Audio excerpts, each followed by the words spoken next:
Hello everyone, this is God and Sinner with Matthew. Today, I'm taking a break out of the book of Samuel today. We've been reading the book of Samuel. I'm going to be reading out of Psalms 23. This is it's a short chapter. So it's going to be probably a short lesson possibly. But this is a chapter very near to my heart. I'm going to start reading out of the first verse. The Lord is my shepherd, I shall not want. So, Jesus is our shepherd. And it says we shall not want. Now, that's tricky sometimes, I believe, because we all want something. This seems unattainable sometimes, But is our daily things being met? We got food, we got clothing. We got work if we get up and actually go to work. It may not be the job we want to go. It may not exactly be the job we want, but it is a job nevertheless. And it may not be the house we want or the place we're living exactly what we want, but it is shelter. And we may not have the car we actually want, but it should get us back and forth. And sometimes we have troubles. At one time I had 2 Cadillacs and a pickup truck, and all of them was something always going on with them. It seemed like I would always have 2 running, but one of them would almost all the time one of them would be something wrong with it. But I was blessed, and I enjoyed them cars. I really wished I still had the silver one back. I had a 2003 Cadillac DeVille. I really missed that car a lot. I should not have traded it off, but I did. So I'm going to verse 2 now. He makes me lie down in green pastures. He leads me beside the still waters. He restores my soul, for he leads me into the paths of righteousness for his name's sake. So we have to stay in conscious contact with God. We have to stay in prayer. And it says, he leads us beside still waters. He restores my soul. He leads me into the paths of righteousness for his name's sake. So with that being said, up here, the Lord is my shepherd, I shall not want. We also have to go along with following him and, staying in contact with him, praying, and keeping him in the loop on the things that's going on, the things that's bothering us. And the answers may not be met like that. There's something that's been going on that's been really frustrating me for some months now. And there's been a few things. One thing that seems like it's been resolved for the most part, but there's something actually been going on it's really longer than that. It's been going on like 7 years, somewhere around that. Maybe probably longer than that, but for a good 7 years I've been acting right. So I've been jumping through these hoops that I'm supposed to be jumping through, and it's like it still seems like that the door keeps getting shut, door keeps getting shut, door keeps getting shut. It'll get open for a minute and then get shut. Door will get open and then shuts. And all I can say is that I do trust God, and God is going to provide the need that I have. And I'm not going to get into detail with what the need is, but it's very, very important to me for this to happen eventually. And it's just like it's really hard to deal with some days, Get down on my knees and I pray and I cry, and I know God's listening, but it's all in God's timing. Everything's in God's timing. And I was actually having a conversation with a friend last night. They were saying, everything's up to us. Everything's really up to you. I mean, you want to be in God's will, but everything's really up to you, and that's partially true.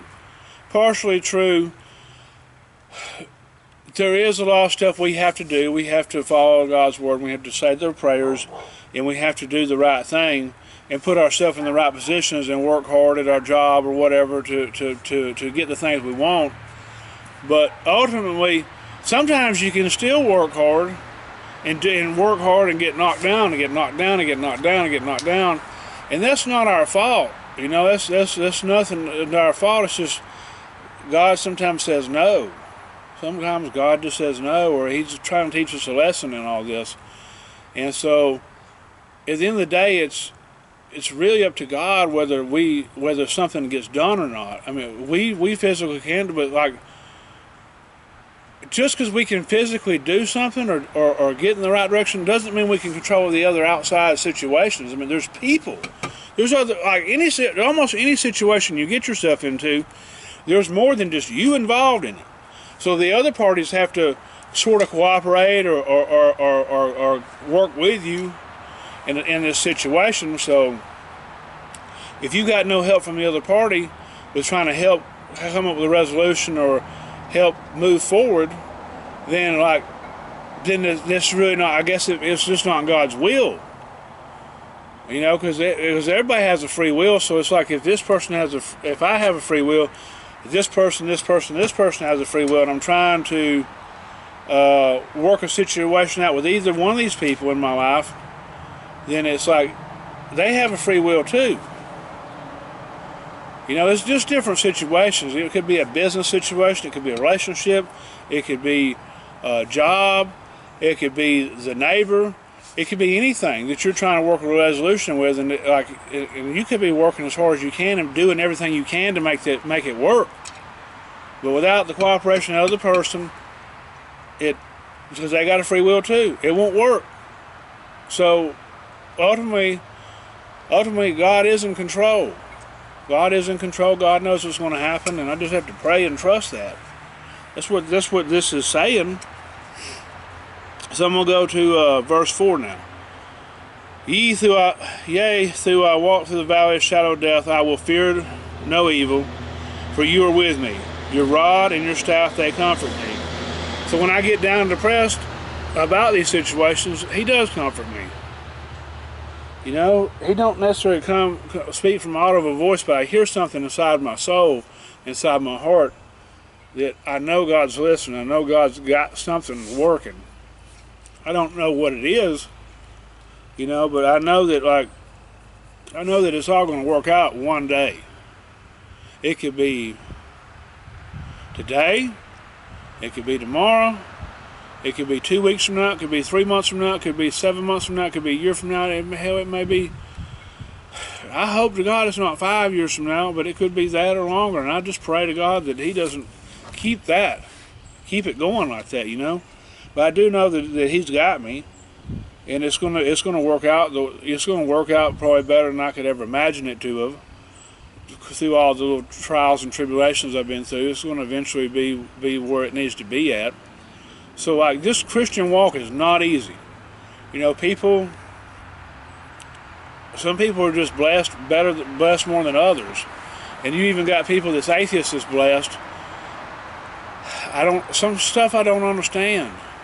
I mean, you'll see somebody that doesn't believe in God, and they've got this, and this is stuff that you're like killing yourself to achieve, and like you just keep getting knocked down. But it's all for a reason, and only He knows the reason. We'll never know the reason why we had to go through to get where we're at. You know, all them years that I battled with drugs and alcohol put me into this situation, to where now I'm teaching the Word of God because I had to rely on Him, and I was put in some very bad situations, and now I'm actually able to help people. I got a person I'm sponsoring in AA. I don't mention names on here or nothing like that, but you know, the situation was I've had a few sponsees before, and they make it to step 4, and then they end up failing, or they might not even get to step 4. I've never had success walking somebody all the way through the 12 steps. So I pray to God this guy gets it, because I love and I care for the guy. You know, he's a really good guy, and he deserves to get this gift that God's given him. But it's up to him to accept it, just like I was told you about these situations that you're dealing with. So I can work as hard as I can to help this person get sober, and I did that with one of my exes. I went way overboard, and but the thing is, I can't do it for them. I can't. That's a deal between the person and God, and their free will. So that's what I'm trying to get at. It's like everything's got external stuff going on. It's not necessarily God telling us no. It's the people. It's his people, places, and things that's like blocking us a lot of times. But ultimately God's in charge, so he allows it all to happen because he gives everybody free will. So I'm going to now, he does comfort me though. Through all this, it's painful when it's going on, and it's still painful even after it's went on. It's happened sometimes. Sometimes I'll just start crying, get on my knees and pray about it. And this is something this took place where like I've been working on something really hard, and it just seemed like it's butting my head against the wall. Because I might accomplish a goal, but then I might be. I feel like I'm ahead of the curve sometimes. I'll be ahead of schedule, it seems like, on certain goals or things going on. And then I'll get knocked back 10 steps. I done moved 20 steps forward, but I got knocked 10 steps back. And then maybe I get knocked another 10 steps back, so now I'm at ground zero. And then maybe I get knocked another 10 steps back, and now I'm behind where I started at. I feel like that's where I am with some of this stuff right now. I'm like, a couple of these situations I got going on, it's like I was 50 steps ahead, and now I'm like 10 steps behind. I'm 10 steps behind where I started at. I don't know how it happens. It's God's will, though, and God comforts me through this. It's something he's trying to teach me through all this. And I've learned some stuff about myself and about this. This wasn't even something I was going to do a lesson on today. I was going to go into where David was fixing to fight the Philistines again. But God laid on my heart to do this little small verse, because I'm dealing with some of this, and he's like, just think about Psalms 23, because Psalms 23 is a go-to verse or a go-to chapter. So I'm going to verse 5. You prepare a table before me in the presence of my enemies. You anoint my head with oil. My cup runneth over. That's happened to where I've had people plot against me, and like the stuff that they planned on to hurt me actually made me a little stronger, and the cup has runneth over, so to speak. And it ain't always like that, but like, you better believe it. If somebody's plotting against a child of God, the child of God is going to eventually win. It may not be tomorrow. Like this whole thing I was saying, it may be 5 years from now, but they're going to see you winning as long as you're doing your part. You can only control your part. You can't control other people's part. The only thing we can do is control how we react to situations, how we treat others, and what kind of work we put in ourselves. That's it. That's how we get these blessings, is by doing that. Last verse. This is a small lesson. This is verse 6. Surely goodness and mercy shall follow me all the days of my life, and I will dwell in your house of the Lord forever. Hopefully goodness and mercy will. I mean, there's always some bad times, but like, as long as the good outweighs the bad, I feel like we're winning. And bad stuff happens, but some stuff that we call bad is like just really like, me personally, I make things out worse than they are sometimes.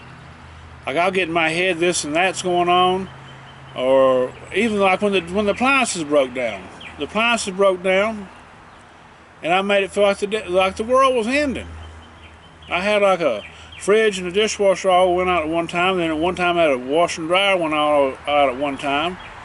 I had an air conditioner went out the year before all that, and I couldn't find even. I mean, I had credit. I just couldn't even find nobody to install or go through the paperwork. I finally got Lowe's, and then when Lowe's didn't answer the call, they kept running into not ordering it right or something. So I went like a month and a half without air conditioning. I thought that was bad times, but God showed me something like, because I did get angry, I did get frustrated. He let me go through some of that stuff to work some of that stuff out. Sometimes he uses other people like that. The idiot at Lowe's that kept not ordering the thing right. he used that for iron sharpen, like iron sharpen iron, man sharpen man. It's not in this, but I'm talking about other things, and this was the case. I was really getting angry. I used to get really angry at all the people on the phone. I still will catch attitude sometimes. I had to catch a small attitude with the guy at the Toyota place up here this weekend because there's something going on my radio, and they acted like it wasn't a big deal when they sold it to me, and then it is a big deal. They were trying to order a part, and they didn't want to give me a rental, and I was like, yeah, y'all going to do something. They tried to pawn off another dealership, and I handled that cooler than I didn't handle it like I should have, probably, if I was speaking the truth, but I handled it 10 times better than I would have 3 years ago. 3 years ago, I got really nasty with them folks. So God's teaching me every day to get better and stronger with my walk and better and stronger with people. There's just different situations that I do deal better because of my walk with God's getting stronger, and He can do that for you too. It says, "And I will dwell in the house of the Lord forever." So, for us to dwell in the house of the Lord forever, that's when we die. We go to heaven. I ask that y'all go get baptized. If you haven't been baptized, if you want to live with God forever after you die, go to heaven to see your loved ones. Baptism is a must, in my opinion. That's my opinion. So don't hate me because I tell you that's what I read out of the Bible, because I can only do what I interpret out of it. I didn't go to seminary school and all that stuff, and I really don't think that it's necessary to, like, it would be good to learn some of that stuff, but I don't think me learning how to do lessons, I think some of these, and I'm not sure if that's what it is, but I see a lot of the same denominations doing the same type of stuff. I'm just speaking on what God, and I'm not down talking that stuff, but that ain't the path God took me down. God took me through the school of hard knocks, and He interprets this for me. And is there some stuff that I would be better off? I'd use some more stuff, yeah. But I ask that God speak through me every time I pray that every time I get up here, before I do a lesson. And the baptism is very important. And I just really ask anybody that hasn't been baptized to reach out to me, or reach out to the local church, and avoid that sinner's prayer at all cost, because that is a false gospel. I am 100% sure of that. That's one thing I am sure of. I'm 100% sure that Jesus didn't mention anything about that, and then nobody else mentioned anything about it. There's a verse that says, "Those who call on the Lord shall be saved," but there's also a verse that says, God doesn't listen, sinners' prayers are unanswered.